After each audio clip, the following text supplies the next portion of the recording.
limits of the ICJ's jurisdiction. Reality is proving to be quite different. After almost 80 years, less than half of the UN member states accept the ICJ's jurisdiction. In conclusion, discussions such as that we're having today are necessary and timely.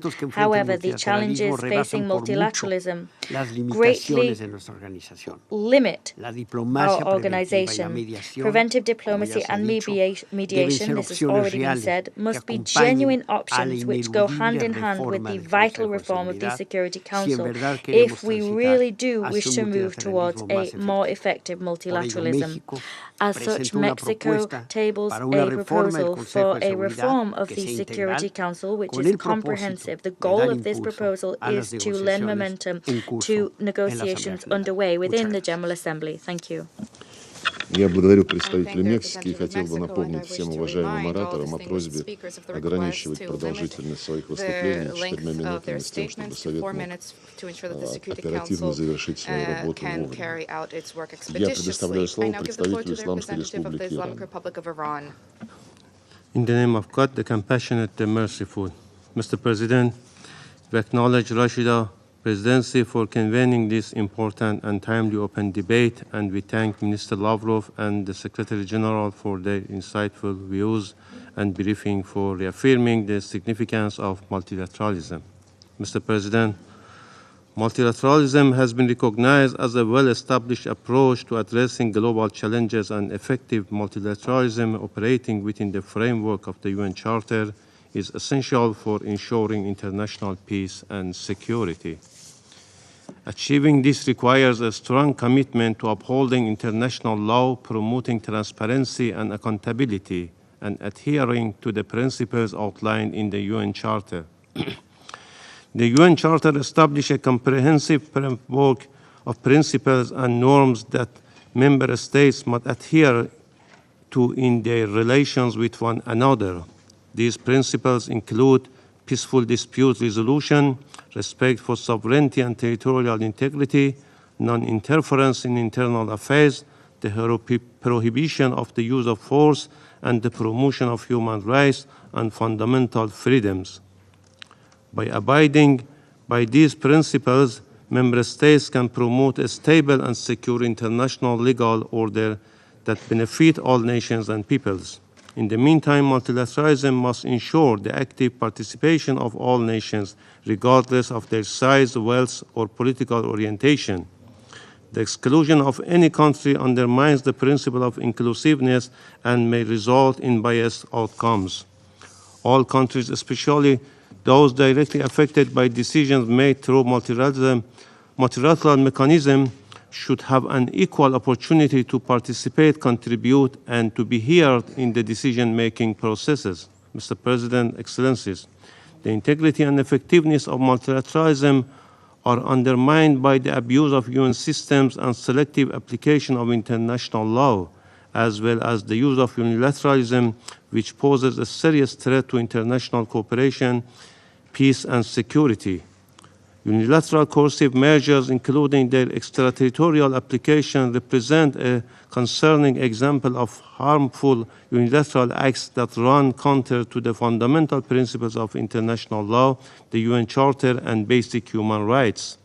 These illegal measures have far-reaching humanitarian consequences and can undermine diplomatic efforts aimed at resolving dispute and promoting cooperation. Within this context, the United States' unilateral withdrawal from the JCPOA, reimposition of illegal unilateral sanctions on Iran, is coercion of the other countries to engage in these illegal actions, and defiance of International Court of Justice order are striking examples of how much harmful unilateral acts violate the UN Charter, undermine the UN systems, and threaten the multilateralism. In this recent judgment on 13 March 2023, in the case of concerning certain Iranian assets, the International Court of Justice has declared that the United States has violated its international obligations to the Iranian people by imposing unilateral sanctions that are deemed illegal under international law. The ICJ's ruling is final and binding, requiring the U.S. to comply with this decision. In conclusion, Mr. President, collaboration should be the cornerstone of multilateralism rather than confrontation. Collaborative approach fosters trust, builds consensus, and promotes sustainable solutions to global challenges. Through collaborative problem solving and engagement with all parties, multilateralism can effectively address the challenges facing our world today. In this context, diplomacy, dialogue, and negotiation should be the preferred means for resolving dispute among member states. I thank you, Mr. President. Я благодарю представителя Исламской Республики Иран и приглашаю выступить представителя Египта. الوزير سيرجي لافروف السيد الرئيس أهنئكم على رئاسة مجلس الأمن الشهر الحالي وعلى اختيار هذا الموضوع الهام. We wish to congratulate you on your presidency of the Security Council this month of April, and we commend you for the choice of the theme for today's meeting. This is a theme which is of paramount importance for Egypt in the light of the challenges which our world has been encountering. It is incumbent upon us to work towards surmounting these challenges which have been affecting developing states, specifically African states. Today we are discussing reinforcement of effective multilateralism. This needs to be more effective through within the United Nations system, and in this regard it is incumbent upon us to base ourselves on the principles of the United Nations Charter, which was the founding document for the United Nations.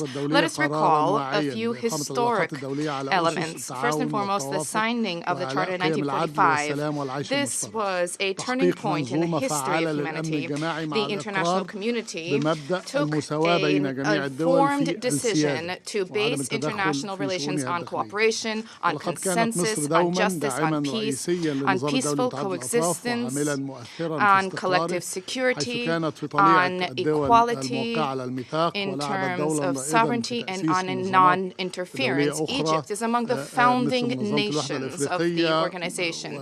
Egypt has also played a key role in the creation of other international organizations and regional organizations, specifically the African Unity Organization, known today as the African Union, as well as the League of Arab States, the Organization of Islamic Conference, which is now known as the OIC, Organization of Islamic Cooperation, as well as we have contributed to a number of initiatives of regional groups and coalitions and interregional groups of coalitions such as G77 plus China, as well as the non-aligned movement. 75 years have elapsed since the inception of our organization, and we have observed a number of alarming practices. First and foremost, the setbacks and backsliding on a number of key principles which were at the heart of the creation of our organization. There have been attempts at interference in the internal affairs of states under various fallacious pretexts. Second, the monopolization by certain countries, specifically certain major powers, monopolization of decision-making without consultations with states in the concerned regions, specifically African states. And in this regard, let us recall the evolutions in Africa that have been observed over the past 7 decades. These developments mean that African states' opinions need to be taken on board. Third, there's been double standards and a number of files, and these have affected political relationships as well as links and ties and relationships among other countries. Fourth, attempts by certain states to politicize international fora, and this has undermined the ability of these fora to act. And this has undermined international multilateralism, specifically through international trade as part of development and countering climate change. Fifth, the attempt by some to downplay the role of states by attributing greater importance to the actions of non-state actors. This is particularly alarming. If a number of non-state actors have an opportunity to play a positive role in some files, this does not mean that they can replace states or to engage in or to compete with states. Mr. President, overall reform of the international multilateral system needs to be based on the following. Number one, all states need to be convinced of the need for peaceful coexistence based on justice and equality. التحديات التي تواجه البشرية. ثانيا العمل الفوري على إصلاح منظومة الحوكمة الاقتصادية العالمية في القلب منها منظمات بريتن وودز وغيرها من المؤسسات المالية الدولية، وهي خطوة ضرورية لتمكين الدول النامية مواجهة تحديات عالمية مثل تغير المناخ والأمن الغذائي، وذلك اتساقا مع ما نادت به مصر بدعم من قادة العالم والسكرتير العام في قمة شرم الشيخ للمناخ العام الماضي، فضلا عن إصلاح النظام التجاري متعدد الأطراف.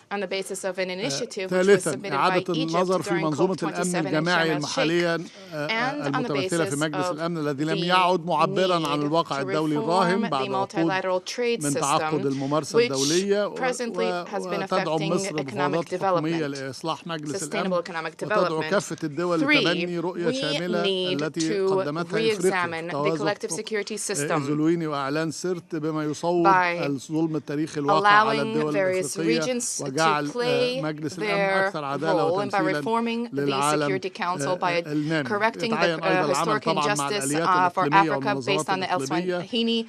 السيد الرئيس تشارك مصر بفاعلية في الحوار الدائر حاليا حول مستقبل المنظومة الأممية وإعادة تموضعها في عالم متغير، وتتابع باهتمام أفكار والمقترحات القيمة التي يطرحها السكرتير العام في أوراق السياسات وتحضيرا لقمة المستقبل العام المقبل، والتي تستند إلى ما سبق أن طرحه في تقريره أجندتنا المشتركة، ونتطلع للإسهام المهم لتطوير أجندة جديدة للسلام عبر شراكة فعالة مع المنظمات الإقليمية. هذه فرصة سانحة يتعين عدم إهدارها، ونعمل لبناء التوافق الدولي على ذلك الصعيد في العام.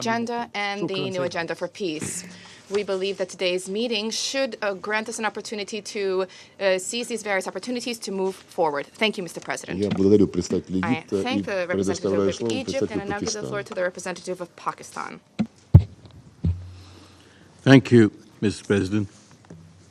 Mr. President, first of all, let me say it's a profound pleasure, personally, for me to see you preside over this meeting of the Security Council.